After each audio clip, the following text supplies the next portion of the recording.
Hello guys, तो आज हम देखेंगे वाटरफॉल मॉडल। वाटरफॉल मॉडल क्या होता है? तो वाटरफॉल मॉडल, तो आइए इसका फिगर देखते हैं। इसमें 6 फेसेस होते हैं।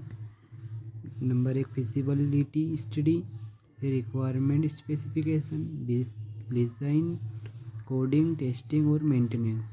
तो फिजिबिलिटी क्या होता है? इसमें हमारा टेक्निकल और फाइनेंशियल, इसमें टेक्निकल और फाइनेंशियल को हम रिजिबल करते हैं, फिजिबल करते हैं, उसकी स्टडी करते हैं। उसके बाद ही वह रिक्वायरमेंट स्पेसिफिकेशन होगा। फिर हम कस्टमर के रिक्वायरमेंट के अनुसार हम डिज़ाइन करेंगे। फिर हम डिज़ाइन कस्टमर को शो करेंगे। अगर वो ओके बोलेगा तो हम कोडिंग स्टार्ट करेंगे।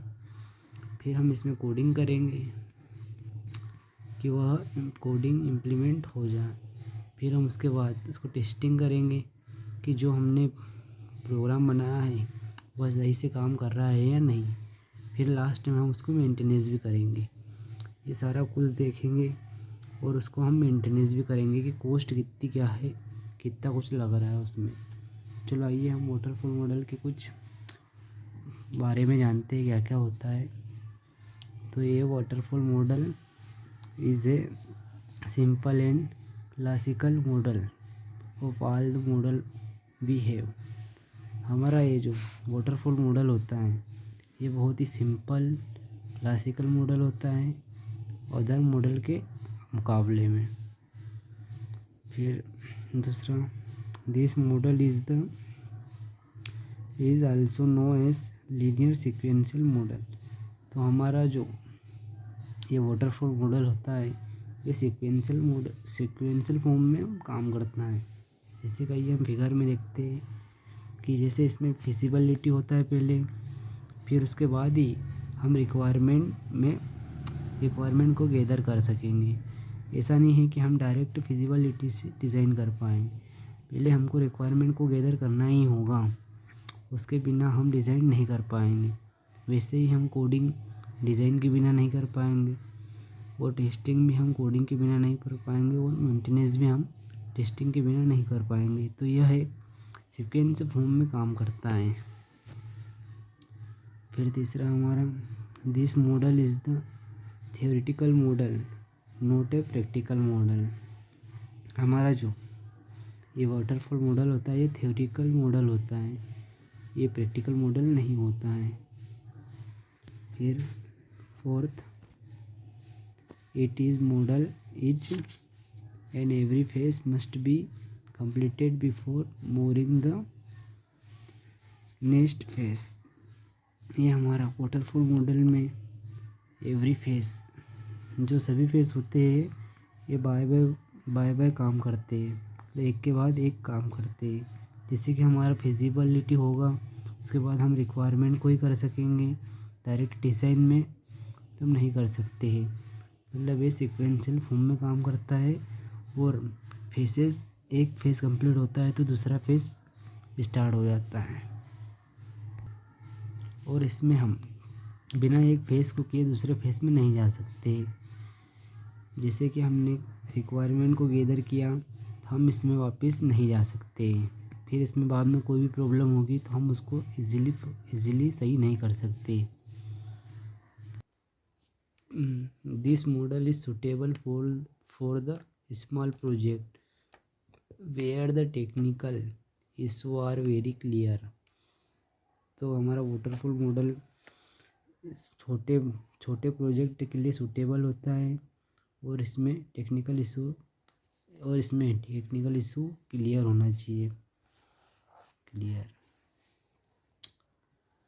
ये हम सिर्फ छोटे प्रोजेक्ट के लिए हम इसका यूज़ करते हैं हमारे वाटरफॉल मॉडल का। फिर छठवां, at the end of each faces a review will into faces. तो हम इन सारे फेसेस को करने के बाद हम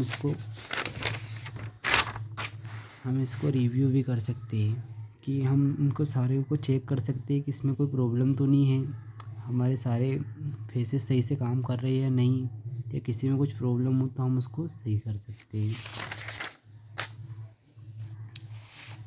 चलो आइए गाइस हम इसके एडवांटेज देखते हैं क्या क्या है। Waterfall model is a very simple and easy model which we can use for small project.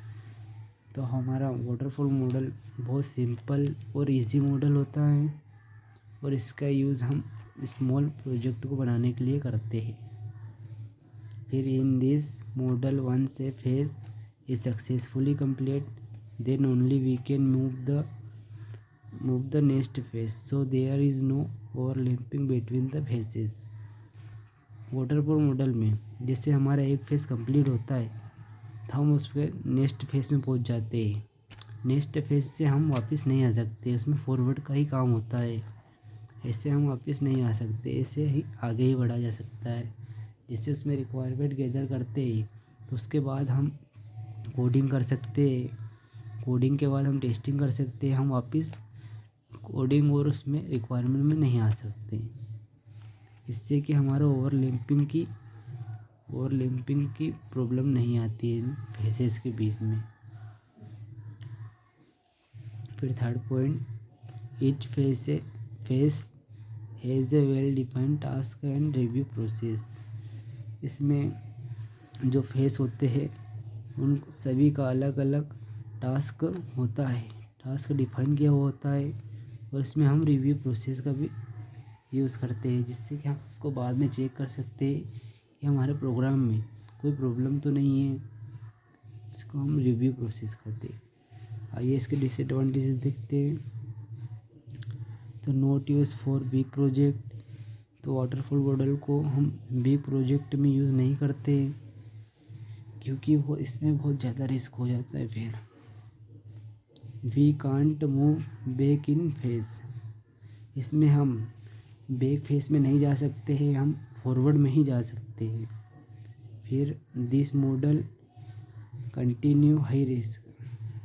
तो इस मॉडल में हमारा रिस्क बहुत ज़्यादा होता है, इसलिए हम इसका यूज़ सिर्फ छोटे प्रोजेक्ट के लिए ही करते हैं।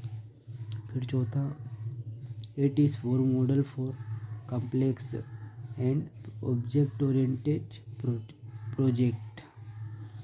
तो ये हमारा जो वाटरफॉल मॉडल होता है ये पोर मॉडल होता है, complex and object oriented project होता है। Thank you guys. तो ये रहा हमारा वाटरफॉल मॉडल। अगर वीडियो पसंद आया हो तो लाइक करें, शेयर करें और चैनल को सब्सक्राइब करें। Thank you guys.